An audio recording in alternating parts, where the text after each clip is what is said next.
What's going on? Daniel. You know, it's not just Fisk and Buck. It's me too. I've done things. What are you talking about? I went upstate with Buck to the Catskills and we buried a body. Jesus. And I wish I didn't know I did that.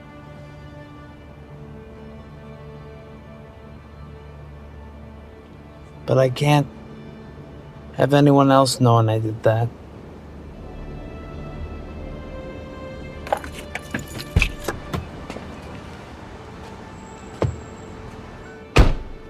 What's up, Rearview crew? We are back with another review, and tonight we watched Daredevil Born Again Season 2, Episode 7. Now, for this episode here, it was very much a slow burn, laying the foundation for what's to come in the next episode, which could possibly be the season finale, unless they decide to go 9 episodes like they did last season. Now, there were a couple of things that occurred. Like I said, it was more so kind of laying the foundation down. Basically, where we're at now is Karen being arrested and having to go through court. Now, we all know that Matt Murdock is known as Daredevil. Like, they know that he's Daredevil. So, while Karen is in court, there's a lot of, like, angst behind the fact that she won't have her lawyer present because he's a vigilante. The exact reason why she's in court is because she's being accused of being a vigilante because of her dealings with Daredevil. So how can Matt, who's known as Daredevil, come in to represent her? We got our answer. He just does it. Matt Murdock comes in and they are using the cameras to be, quote unquote, the jury. In this hearing, the proceedings, they do not have a jury. It's more so like 3 judges that are going to hear each case and see what they decide to do with Karen. Now, Daredevil's like, we can't make this a total loss. Well, Matt Murdock is like, we can't make this a total loss. What we can do is we can use the cameras to showcase the wrongdoings of Fisk and his administration. Before he goes to the court, he does let Bullseye know that he needs a favor. We don't get the answer to this favor until the Attorney General, or the governor, excuse me, is attacked by an unknown assailant. While she's being attacked and choked out, Bullseye comes in, subdues the guy until the police show up. So it is indicated that Matt asked Bullseye to go protect the governor because he knew that somebody was going to try to take her out.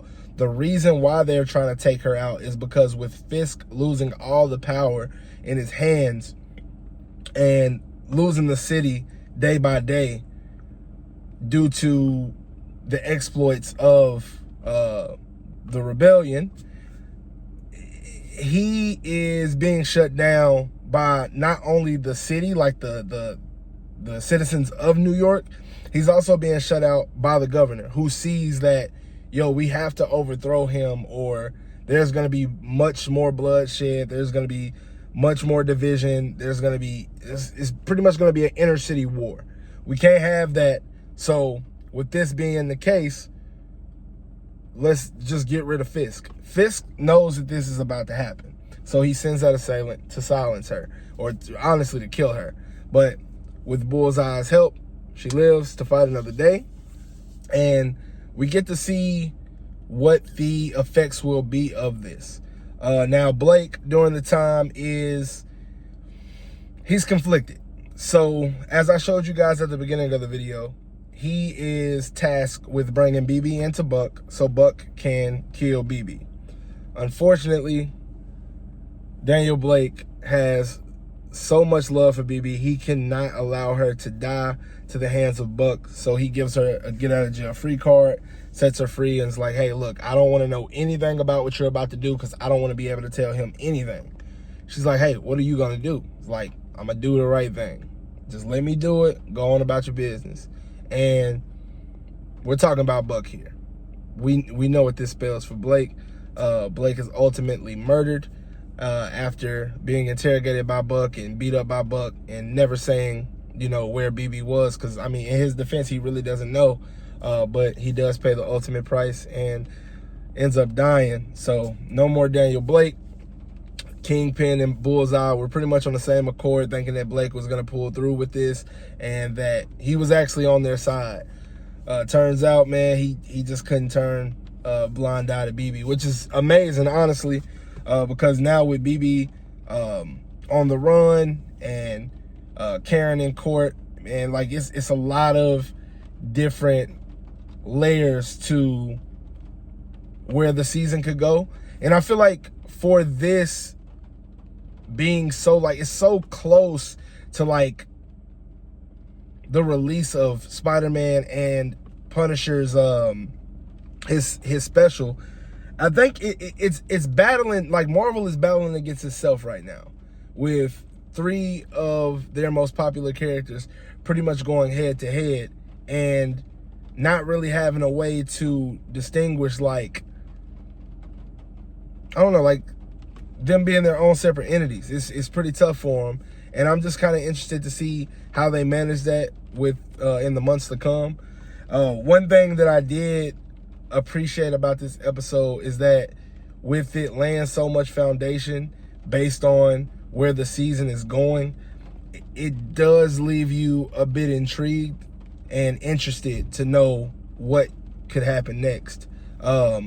We see that Charles and Jessica were somewhat entangled in terms of being allies, because he's the only way that Jessica can communicate and know the whereabouts of Luke Cage, which it is expressed that he's overseas right now doing the Lord's work, is what Charles says. And I'm pretty sure that that's fighting crime. He does know that Jessica Jones, her powers are out of whack.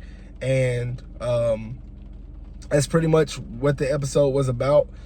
Fisk wasn't in it that much. He's more so watching from the background, trying to see what's going on.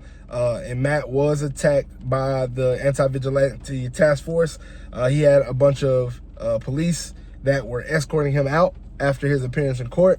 So they weren't able to get him, but we did suffer a few losses.